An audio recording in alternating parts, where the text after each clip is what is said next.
8h14 sur RMC, votre invité Jean-Jacques Bourdin, le journaliste Ivan Stefanovic, auteur de Le Sénat, un paradis fiscal pour des parlementaires fantômes. Ça sort édition du Rocher le 2 juin. Voilà, et ça sort début juin et je vous incite à lire ce livre, pensez-y, hein. Il sort dans quelques jours. Ivan Stefanovic, bonjour. Bonjour. Merci d'être avec nous ce matin. Longue enquête donc sur le Sénat, c'est pas votre première enquête, sur les dérives de la République et notamment les dérives parlementaires, l'Assemblée ou le Sénat. Là, intéressons-nous au Sénat. Il y a donc 348 sénateurs dans notre pays, une indemnité pour chaque sénateur totale de 11 350 euros. Net. Je ne parle pas du président, c'est 18 000 euros. Hein. Net. Bon, très bien. 6 000 euros de frais remboursés sans aucun justificatif, déjà. Ça fait partie des 11 000. Hein. Oui, bah oui. Sans aucun justificatif. On est le seul pays au monde avec la Belgique. Seul pays au monde avec la Belgique. Ouais. Bon. La Belgique, c'est moins, c'est 2 000 euros. C'est 2 000 euros en Belgique. Bon, très bien, ça commence fort. Impôt sur le revenu payé par un sénateur, combien ? 4 130 euros par mois. C'est-à-dire que son impôt est calculé sur 4 130 euros. Oui, Et non pas sur 11 350. Non. Et pourquoi ça ? Parce qu'il y a toutes sortes d'indemnités. Il y a une indemnité dite de fonction qui est de 1 420 euros. Oui. On ne sait pas très bien ce que c'est. Alors, curieusement, on retire dessus la CSG, la CRDS, là, mais c'est considéré comme des frais. Mais enfin, bon, oui. Ça, c'est une loi de 92. Ils sont auto-attribués ça. Parce que dans l'histoire de notre pays, les parlementaires, notamment les sénateurs, depuis le début du siècle dernier, ils étaient imposés sur toutes leurs indemnités qu'à 55%. Oui. Puis on a homogénéisé ça dans les années 90. Oui. Et puis surtout, on a fait qu'il y avait un immense black. Il y avait un camion de la Brinks qui rentrait au Sénat une fois par mois, bourré de billets de 500 francs. Non. Si. Et c'était distribué, Non. en frais et en... C'est fini, ça, non ? Pardon ? C'est fini, ça ? C'est fini depuis 97. Oui. Hein. C'est cette indemnité représentative de frais de mandat. Oui. Donc, on a fait passer le black en black officiel. Black officiel sans justificatif. Quoi. Voilà. Ouais, et sans impôt. Voilà. Ouais, Il y a quelques autres. Les sages du Conseil constitutionnel ont aussi la même chose à hauteur de 6 000 euros. Bon. Ivan Stefanovic, la retraite d'un sénateur, comment c'est calculé ? C'est calculé avec toutes sortes de si vous voulez, d'avantages.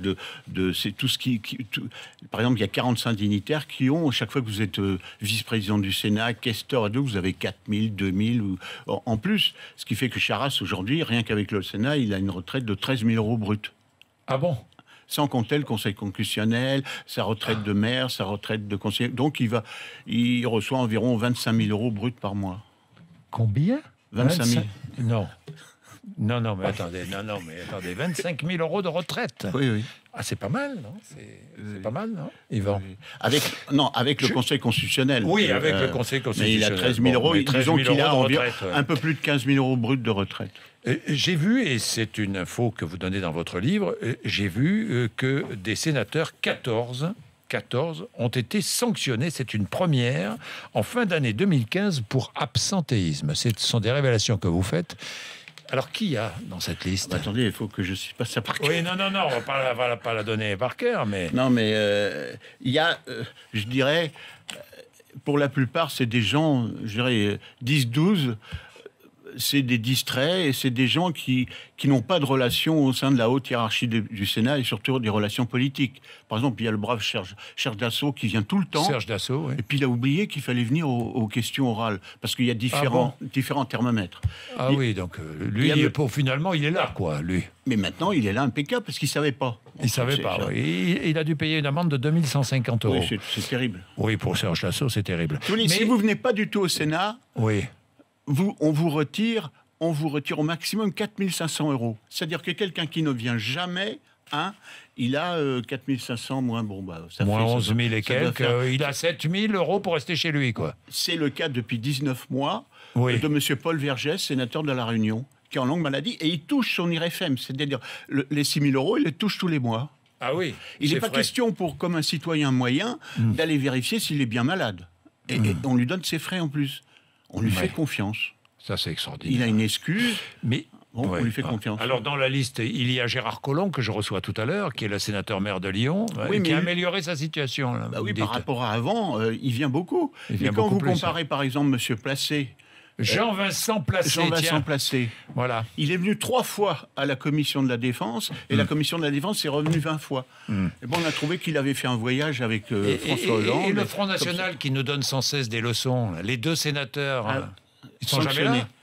Non, ils sont jamais là. Ben non, parce qu'eux, ils préfèrent être devant les caméras dans l'hémicycle. Donc, ils viennent très rarement aux commissions. Oui, très Donc, rarement. ils sont sanctionnés. Donc ils sont sanctionnés, les deux à chaque sénateurs fois. du Front National, Ravier et Racheline, c'est ça. C'est ça. C'est ça. Oui, donc ils sont 14 et d'autres. Dites-moi, suppression du Sénat ou alors on fait comme aux États-Unis. Il y a combien de sénateurs aux États-Unis? 100, hein? 100. Moi, Ouais. je crois qu'il en faudrait un par département, puis des gens qui travaillent. Parce qu'il faut dire, faire récemment, il y a entre 50 et 100 sénateurs qui font tourner le Sénat, qui font le boulot dans les commissions, qui préparent les lois. Oui. Les autres, ils se promènent. Oui, Ils viennent toucher leur fric, c'est tout. oui, c'est tout. Oui. C'est tout ce qu'ils font. Et il y a un système d'excuses, Oui. si vous voulez, comme à l'école, qui n'existe pas dans les entreprises. Eh ben, quand vous risquez d'être sanctionné, eh ben, on décide, il y a 4 personnages au sein du Sénat, le premier questeur, le secrétaire général de la questure, le secrétaire général de la présidence et le président, qui décident que vous pouvez être excusé pour un cas de force majeure, qu'on ne peut pas. Moi, il y a un sénateur qui m'a raconté, ma femme est malade. Un bosseur. Ma femme est malade, elle a un cancer du sein. J'habite dans au fin fond du département, dans le sud-ouest. Et qu'est-ce que je vais voir? Je vais voir le président du Sénat, je lui dis, je voudrais m'occuper de ma femme. Elle est toute seule, etc. Et ben, sur sa bonne parole, on lui a donné 2 mois comme ça d'excuses. Mais quelqu'un peut être tout à fait de mauvaise foi. C'est ce qu'on appelle le cas de force majeure, qui est invérifiable.